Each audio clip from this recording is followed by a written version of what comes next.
uheze wibaze urukundi Mana yakunze abantu Mungu tanga umwana wayo Yesu wacungure akiza abantu bose naho yaru mwana w'Imana ntiyigeze yishira hejuru ariko icishije bugufi aremera urupfu rwo kumusaraba aho hose azira akabi kacu.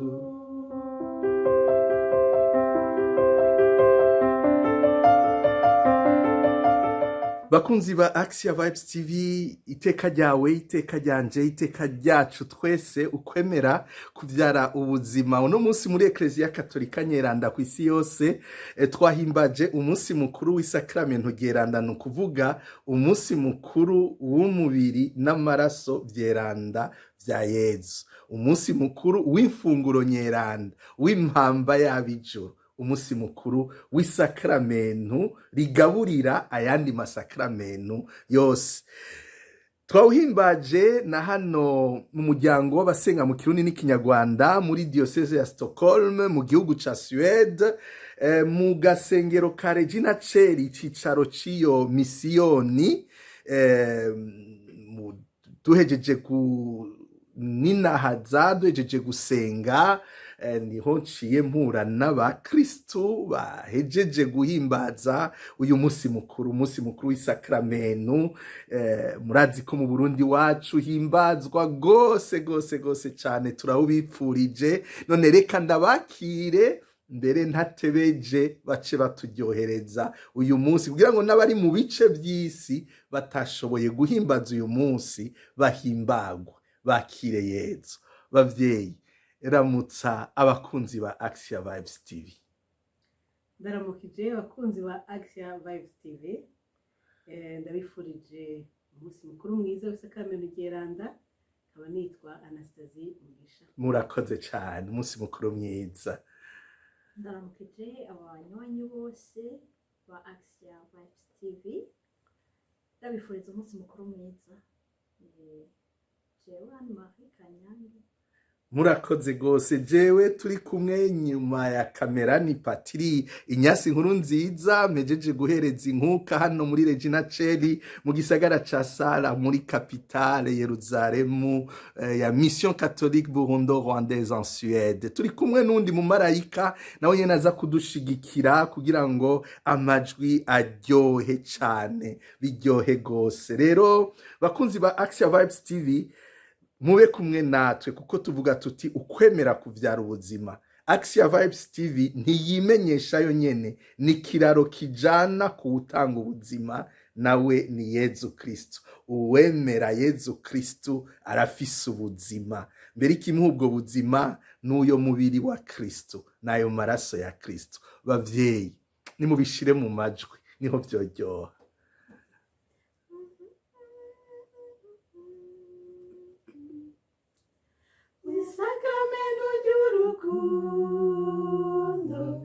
Yesu Kristo ni hari,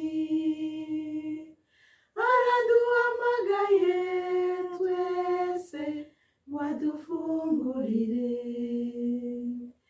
Uwarasemerera ati ngwino bane banje,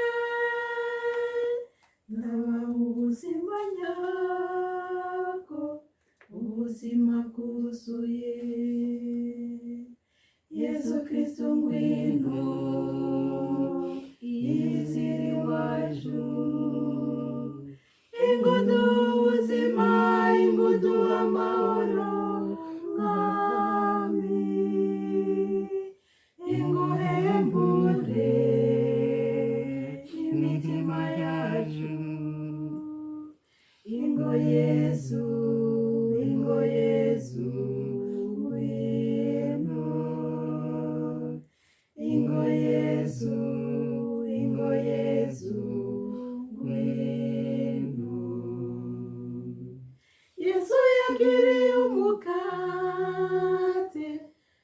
yakire murye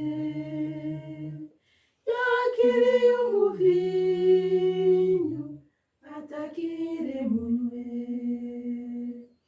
iki ni umubiri wanje n'amaraso yanje murazobigira cane kandi munyibuka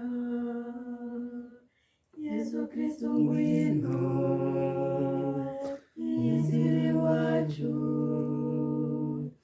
ingudu ubuzima ingudu amahoro mwami inguhembure imitima yacu ingo Yesu ngwino ingo Yesu ngwino. Amen, amen. Amajwi y'abamarayika, abamarayika badushwaye muca mwumva ingene jewe naduze mwijuru nkarishikamwo ndi mu nkuka y'imisa naciye mvuga nti nukuri akaryoshe twogasangira. Nibaza ko mwumva yuko ntihenze bakunzi ba Action Vibes TV, twebwe abakristu turi mu rugendo tugenda iwacu mw'ihema ritubatswe n'abantu. Kugira dushikira iryo hema turakeneye impamba, turakeneye impamba. Iyo mpamba rero si ibiharage gusa dufungura, si ibyo kurya gusa dufungura umubiri ugahindura bigasubira mu isi, ariko kandi ni umukate wavuye mu ijuru, uwufunguye adapfa. Mama Anastasie, Ukaristia kuri wewe, iyo uje muri Ukaristia ndabona ko naho waje mu mahanga n'imvutano, urabona ko uje gusenga umwami w'abami.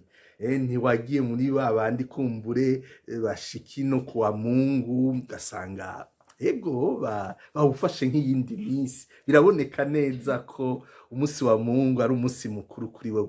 Ukaristia, ijambo riciye riza mu mutima kuri wewe isigura iki Ukaristia? Ahanini mbona urya munsi iwanyu mbere yuko Yesu afatwa, ego yasangira n'abatumwa, ego akamanyurira umukate, hanyuma akaba n'ikarisi, akavuga aya majambo ati iki ni umubiri wanje, iki ni amaraso yanje, murazobigira munyibuka. Rero kuri jewe mbona Ukaristia ni iryo sakramenti nyene Yesu yadusigiye. ego Ariko kandi rero igituma nashyizemo imvutano cane cane ndibuka i Burundi ingene umunsi mukuru ari umunsi mukuru ukomeye cane. nibuhumuza burya ego Gusa nyene ngaha hari igihe usanga kumbure tutagize, mugabo jewe nikamva mu munsi mukuru sakramenti sishobora kwibagira. Ego sishobora kwibagira umunsi mukuru w'amashurwe, ingene haba hari urugendo, ingene haba ari ibintu bikomeye. ego Rero kuza guhimbaza Yesu Kristo mu sakramenti ry'urukundo. ego cyane urabivuze neza ati imbere yuko afatwa usomye zirya vanjiri twita les synoptiques, Matayo, Mariko na Luka, urabona neza ko irya mfunguro Yezu yayigize yayisangiye n'abatumwa biwe imbere yuko afatwa akicwa akazuka. Nuvuga ego ni sameza asanzwe, niho twagabiwe ubuzima. Yezu yaratwiyumviriye, araduhonja Pasika atarayibamo kugira ngo ego abantu twese tuzomenye ko Imana yadukunze igaherezako. Ego ivyo rero turabibamwo mu mutima, tukabibamwo no ku mubiri, kuko araduha umubiri wiwe akaduha n'amaraso yiwe.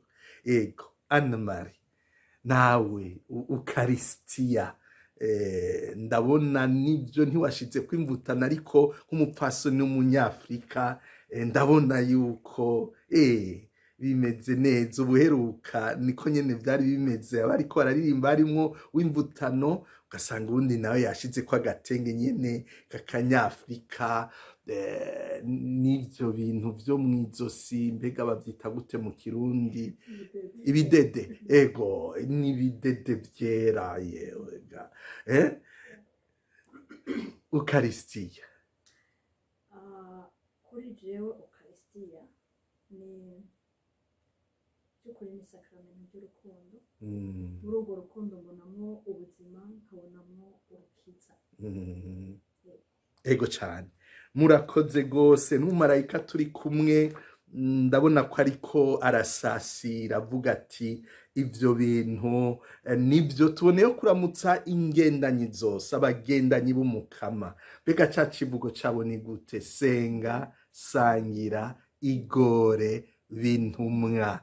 Vuga iyo uje muri ukarisitiya urasenga, ukakira ijambo ry'Imana, iryo jambo rigacika ukarisitiya mu ikonsekrasiyo, ugaheza ukarisangira.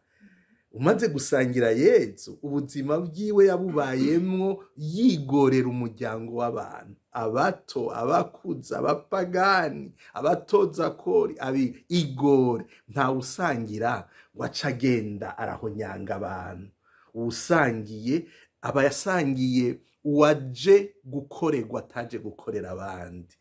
Rero muri uko kwigora ukacurangura rero ubutumwa buranguka mu kwigora, mu rukundo rwigorera abandi. Urumva rero ko twese duhamagariwe kuba ingendanyi za Kristu. Ego cyane. None musubire mutwinjize muri uyu munsi mukuru. Jewe utujwi twanyu no munsi twafashije gusenga, akanyamuneza kanyu, ingene gusangira umunsi w'Imana n'abantu ubona ko baje bawiteguriye, birahimbaye cyane.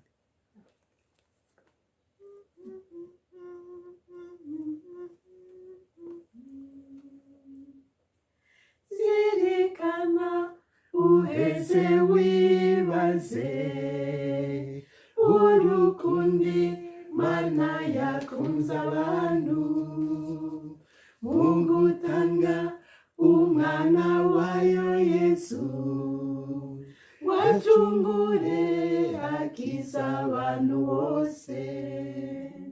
Naho yari umwana w'Imana, ntiyigeze yishira hejuru, ariko yicishije bugufi, aremera urupfu rwo ku musaraba, aho hose azira akabi kacu.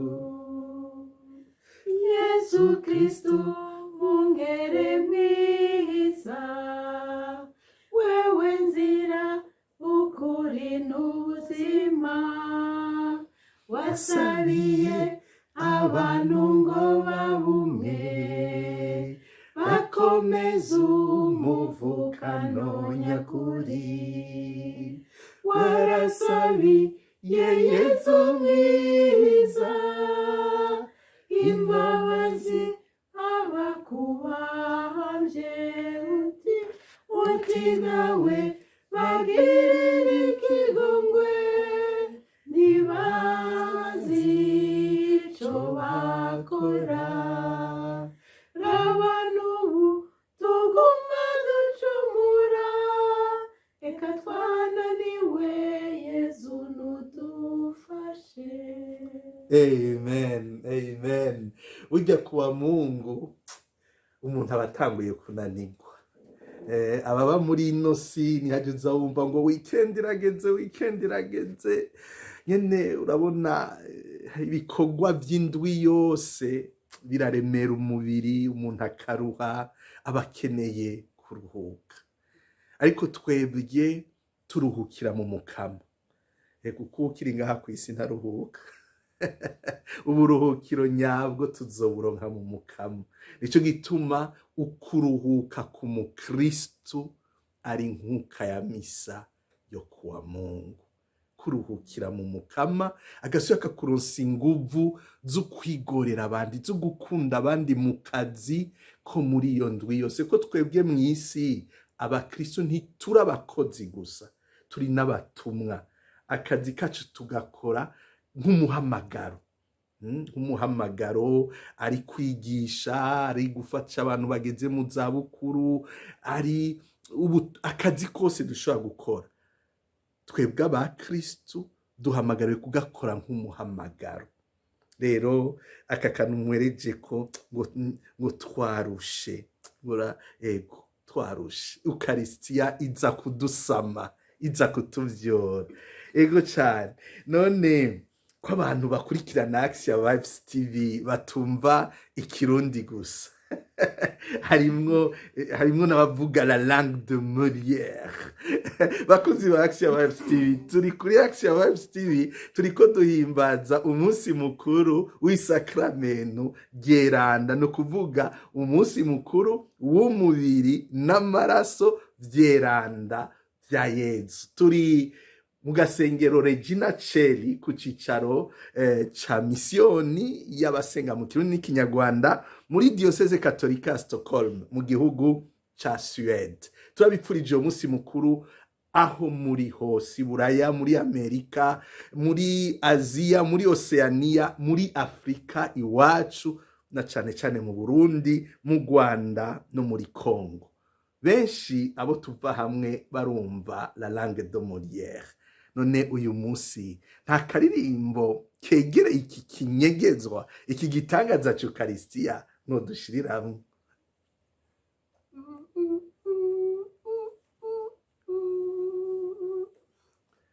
Sans devoir nous t'aimons, sans devoir nous croyons, et nous exultons de joie, Seigneur.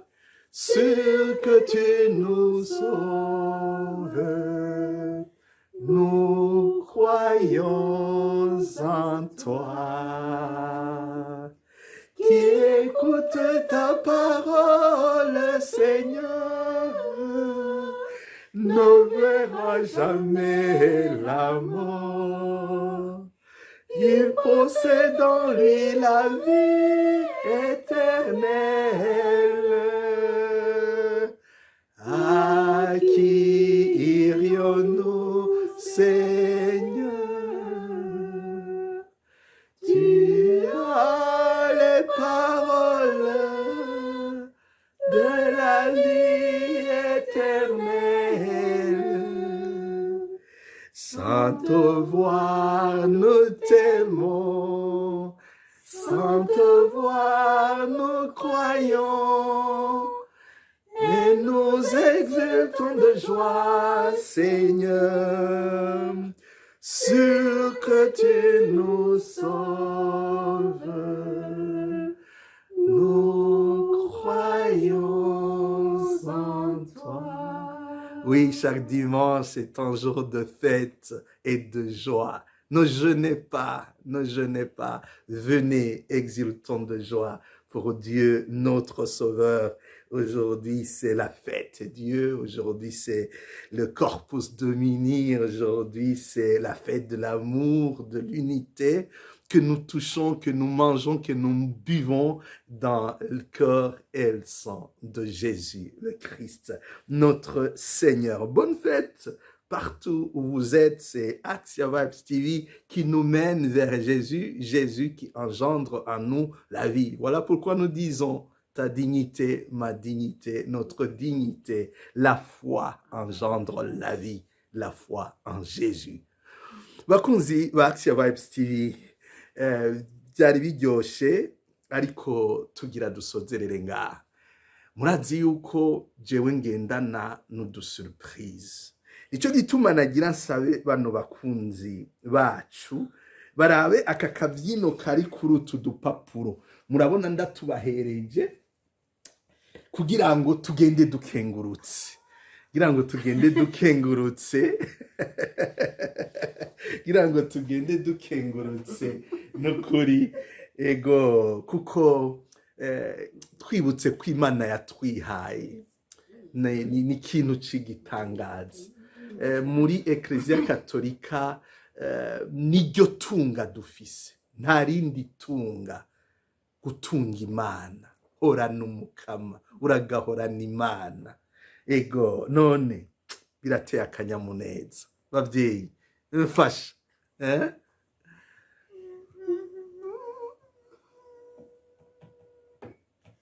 numvise akanyamuneza amen umutima wanje uko natewe iteka n'Imana yanje iyo Mana muremyi wacu n'urukundo yemwe igirira ikigongwe abantu bose yo yatanze umwana wayo aritanga ngo dukire twari dukwiye gupfa none era turi bazima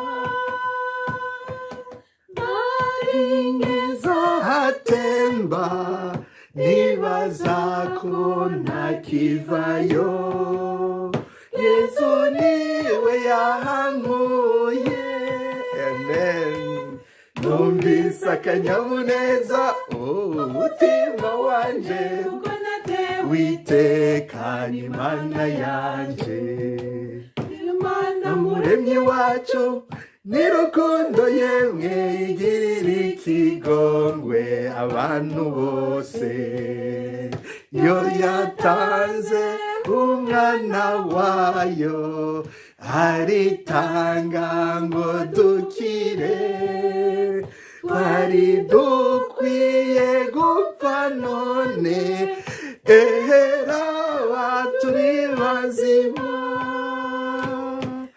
bama bakuririmba sinarinzi uwo bavuga ubu Yesu naramumenye amen numvise akanyamuneza ku mutima wanje kuko watewe iteka n'Imana yacu Mana muremyi wacu n'urukundo yemwe igirira ikigongwe abantu bose yo yatanze umwana wayo aritanga ngo dukire twari dukwiye gupfa none era turi bazima namugize umukozi aruta abandi bose nashemezwa arabikwiye numvise akanyamuneza amen mutima wanje kuko yatewe iteka n'Imana yacu Mana muremyi wacu n'urukundo yemwe agirira ikigongwe abantu bose yo yatanze umwana wayo aritanga ngo dukire twari dukwiye gupfa none era turi bazima amen amen ubwo buzima murabwiyumvamwo ga yemwe abavuga ko twakira igishusho mwobabwira iki muri karya kaosiya hari kirimwo ntamanyugwa Yesu ntagabo ni wese ego cane murakoze gose twarabo gupfa none heraba turi bazima umuntu wese yagiye kure y'Ukaristiya asubire yegere Yezu aratanga ubuzima kandi ntabutanga mu majambo arakwiha wese murakoze cyane kuri aka kanya mwafashe twari twabanye mu nkuka y'imisa turagira urugendo hanyuma muca muraba muri cya kivugo c'ingendanye muca mutangura kwigora no kuba intumwa, murabaye intumwa, none wabaye mwiza wa muzima. Mama Anastasie, bandanya uba intumwa, utumirire abakunzi ba Action Vibes TV. Umvise ko ukunda Action Vibes TV imujana kwa Yezu, ubatumirire rero bumve ko gufyonda hahandi kuri Action Vibes TV ubutomboye.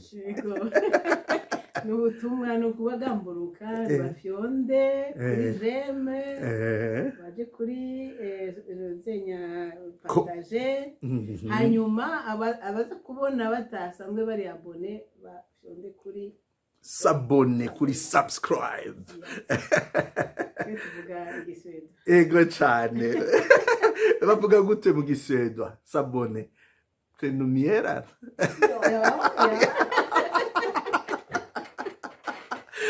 Ego Anne-Marie, ego nawe muri bya vyigwa wagira byo guhamagarira abantu gukurikirana ibintu bibubaka, gira ico ubwiye abantu baca kuri YouTube, kuko kuri YouTube haca ama video menshi cyane. Ni igiki cyo tuma bahagarara kuri iyi video yo kuri uyu munsi mukuru w'isakramento gera? Ego nibaza ko uhashitse akaraba akumva uririmbye wasenze kabiri, Ego n'uhamara umwanya nta kibuza aragabana, kandi nubwo ugabanya akagabana ubuzima ntacabura. amen amen. Yibaza ngo yarapfuye, Yezu aramuzura. Dieu va faire encore. Abandanya akora ibitangaza. Rero murakoze cyane mwebwe mwese twari kumwe. Hano hari kuri Action Vibes TV, turi mu gasengero Umugabekazi w'ijuru ku cicaro ca misiyoni y'abasenga mu Kirundi n'ikinyarwanda mu gisagara ca Sola, kiri muri paroisse Notre Dame ya Vesteros. Tukaba turangura ubutumwa muri diocese yose ya Stockholm, diocese katolika. Tukaba twari kumwe n'aba bavyeyi bakunda Imana bamaze imyaka iburaya, ariko umunsi mukuru w'isakramento ntawubakurako wotumubica. Rero twari kumwe n'uno muvyeyi yashize ko imvutano zimeze neza cyane. Ego imvutano n'umwambaro nibaza kugumuri inegalable kw'isi, ni ikintu dushobora guhaya mu makungu, tukundishe n'abana babigeme bariko baravuka. Sinzi abana b'abahungu ico twoba kundisha nk'impuzu ya ruguru urubega. Ego tuzobiraba muri ya maforening ya ma association ya culture. Twari kumwe kandi n'uyu muvyeyi Anne-Marie. Nanje yari Patiri Ignace Nkurunziza. Twari kumwe n'undi mu marayika yaduherekeje kugira ngo bibandanye biryoha, bibandanye biba ivy'ijuru. Mubandanye rero ninahaza Imana, mugiraho muba mwubahwe, mwemere Yezu niwe atanga ubuzima. Tuzoba dusubira. Bye bye. Umunsi mukuru mwiza, isakramento geranda aho muri hose.